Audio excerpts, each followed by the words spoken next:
Hello दोस्तों, नमस्कार। स्वागत है आपका exam page by Kanchan sir YouTube channel में।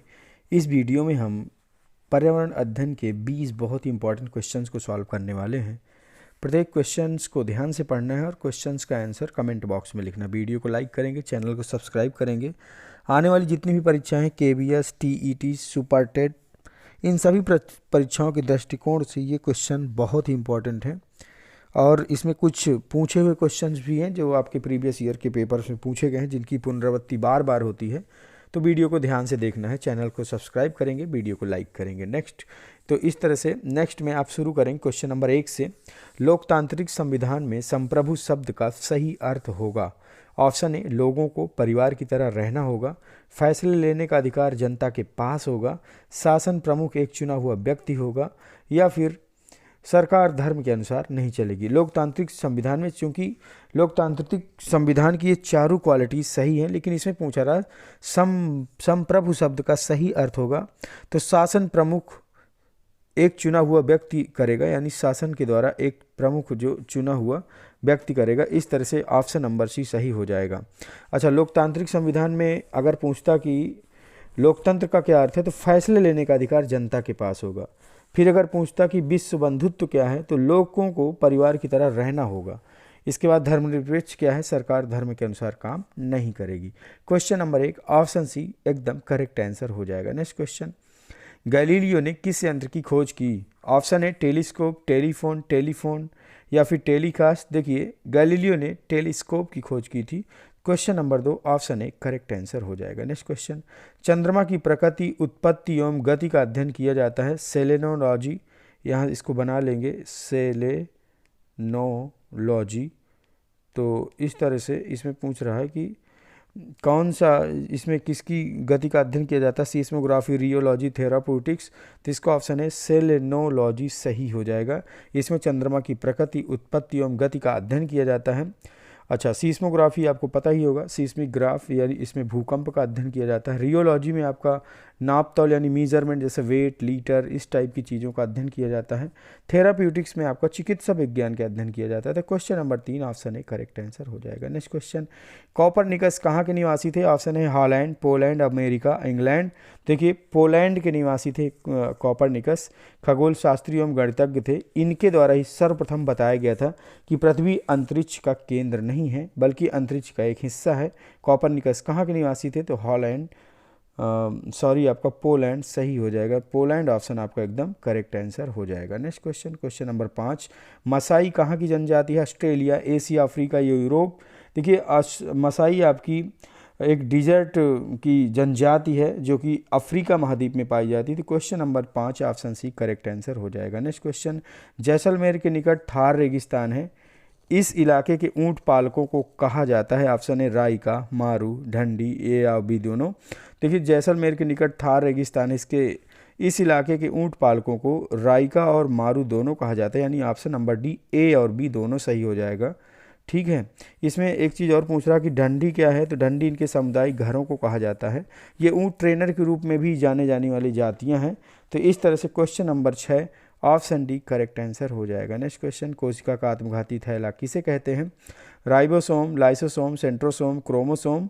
तो कोशिका का आत्मघाती थैला लाइसोसोम को कहा जाता है, क्योंकि देखिए, लाइसोसोम को ही क्यों कहा जाता है? लाइसोसोम एक पाचक एंजाइम होते हैं, यानी डाइजेस्टिव एंजाइम। जब कोशिका नष्ट होती है तो ये भी फट जाते हैं और अपनी ही कोशिका को पचा लेते हैं। अच्छा, इसके अलावा क्षतिग्रस्त कोशिकाओं को भी पचाने का काम करते हैं। तो इसीलिए कोशिका की आत्मघाती थैली लाइसोसोम को कहा जाता है।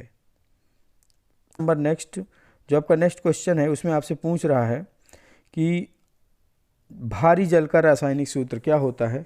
ऑप्शन है KTO, CaCl2, DTO या PB। Important question. तो जो आपका हैवी वाटर होता है, इसका सर्वप्रथम अगर अध्ययन की बात करें, E.W. वासवार्न ने सर्वप्रथम इसका अध्ययन किया था। E.W. वासवार्न के द्वारा इसको सर्वप्रथम देखा गया था, इसकी खोज की गई थी और इन्होंने बताया कि जल के प्रत्येक 6000 कणों में एक कण भारी जल मिल जाता है। अच्छा, इसका उपयोग क्या है? तो ये जो है नाभिकीय रिएक्टरों में न्यूट्रॉनों की गति को स्लो करने के काम आता है भारी जल के द्वारा। बट इस क्वेश्चन में पूछा गया था भारी जल का सूत्र क्या है, तो ऑप्शन नंबर सी D2O सही हो जाएगा। नेक्स्ट क्वेश्चन, क्वेश्चन नंबर 9, सबसे लंबी कोशिका कौन सी है? शुतुरमुर्ग का अंडा, मस्तिष्क कोशिका, गुणसूत्र कोशिका, तंत्रिका कोशिका। इंपॉर्टेंट क्वेश्चन, सबसे लंबी कोशिका तंत्रिका कोशिका को माना जाता है। तो इस तरह से क्वेश्चन नंबर 9 ऑप्शन डी। अच्छा, अगर पूछता है विश्व की सबसे बड़ी एक कोशिका, तो उसमें शुतुरमुर्ग का अंडा सही हो जाता है। तो question number 9 option D correct answer हो जाएगा। नेक्स्ट क्वेश्चन, पादप रोग विज्ञान के जनक का नाम है? एजे बटलर, टेंसले, अरस्तु, बेटसन। तो इस जो ऑप्शन है उनके अनुसार आपका एजे बटलर सही हो जाएगा। पादप रोग यानी प्लांट डिसीज साइंस के जो फादर हैं वो एजे बटलर को माना गया है। क्वेश्चन नंबर 10 ऑप्शन है करेक्ट आंसर। नेक्स्ट क्वेश्चन, लाल दवा का रासायनिक नाम है? Ferrous sulphate, land peroxide, potassium permanganate, phenol. देखिए इस क्वेश्चन को आपने बहुत बार पढ़ा होगा। आपका इसका आंसर पोटेशियम परमैंगनेट को ही लाल दवा कहा जाता है। Question number 11 option C correct answer हो जाएगा। नेक्स्ट क्वेश्चन, डीएनए के दोनों तंतुओं को आपस में जोड़ते हैं? हाइड्रोजन बंध, आयनिक बंध, पेप्टाइड बंध या सहसंयोजी बंध। तो आपका हाइड्रोजन बंध सही हो जाएगा। डीएनए के दोनों तंतुओं को आपस में जोड़ने का कार्य हाइड्रोजन बंध करते हैं। Question number 12 option A correct answer हो जाएगा। नेक्स्ट क्वेश्चन है, अपच का उपचार कौन औषधि करती है? Antibiotic, analgesic. देखिए जो एंटीबायोटिक होती है प्रतिरक्षा, एनाल्जेसिक दर्द निवारक, एंटासिड और एंटीसेप्टिक। एंटीसेप्टिक भी आपका एंटीसेप्टिक क्रीम जैसी बोरोलिन वगैरह आती है ना। तो इसमें पूछ रहा अपच का उपचार कौन करती है? तो अपच कब होती है? जब आपके पेट में, स्टमक में एसिड बन जाता है। तो एसिड को ख़त्म करने वाली दवा इसमें कौन सी है? एंटासिड। तो यानी आपका option C question number 13 correct answer हो जाएगा। नेक्स्ट क्वेश्चन, क्वेश्चन नंबर 14, विद्युत धारा उत्पन्न करने की युक्ति या मशीन का नाम बताइए? जनित्र, गैल्वेनोमीटर, एमीटर या मोटर। तो पहले से आपको पता है जनरेटर के द्वारा विद्युत धारा को पैदा किया जाता है, यानी एक ऐसी मशीन है जिससे विद्युत धारा निकाली जाती है।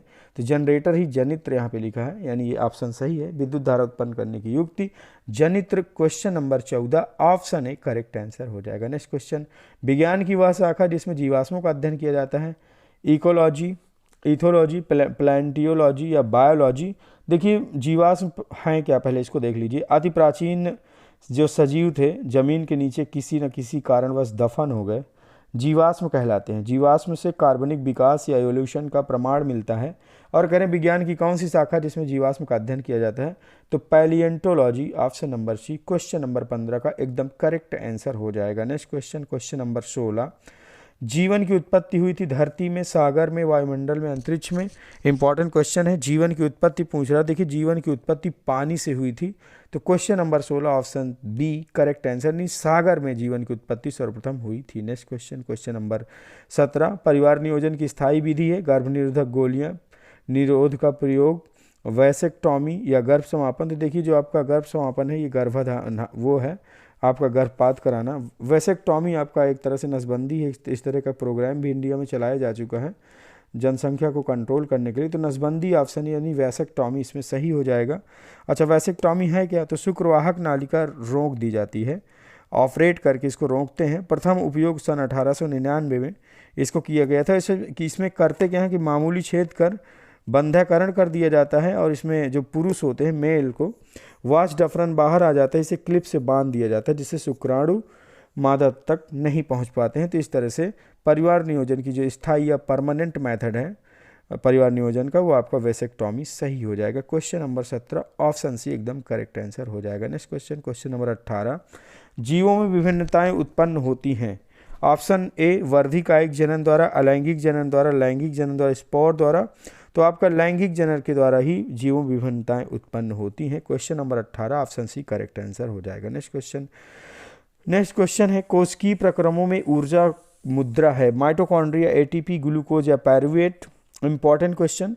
देखिए जो आपका एड्रेनोसिन ट्राईफॉस्फेट होता है इसमें सी यानी कार्बन के, हाइड्रोजन के, नाइट्रोजन के, ऑक्सीजन तथा फास्फोरस के इनसे युक्त एक कण होता है, एक एटम होता है, ठीक है। एटीपी एडेनोसिन ट्राईफॉस्फेट आपका ऑप्शन नंबर बी करेक्ट हो जाएगा।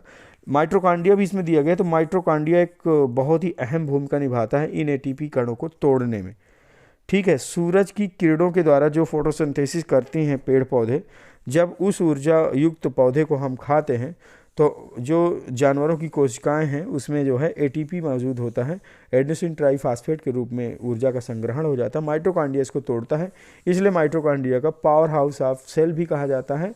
लेकिन यहाँ पे पूछा गया प्रक्रमों में ऊर्जा की यूनिट यानी मुद्रा क्या है, तो एटीपी क्वेश्चन नंबर 19 का ऑप्शन बी करेक्ट हो जाएगा। नेक्स्ट क्वेश्चन, क्वेश्चन नंबर 20, किसी चालक में धारा का प्रवाह होता है इलेक्ट्रॉनों से, प्रोटॉनों से, न्यूट्रॉन से, इनमें से कोई नहीं। ये बहुत इंपॉर्टेंट क्वेश्चन, सभी को पता होगा। चालक में धारा का प्रवाह इलेक्ट्रॉन ही करते हैं, तो question number 20 option A correct answer हो जाएगा। वीडियो प्रैक्टिस सेट आपको कैसा लगा? वीडियो को लाइक करेंगे, चैनल को सब्सक्राइब करेंगे, कमेंट बॉक्स में अपने विचारों को जरूर लिखेंगे। मिलते हैं अगले वीडियो में, तब तक के लिए नमस्कार।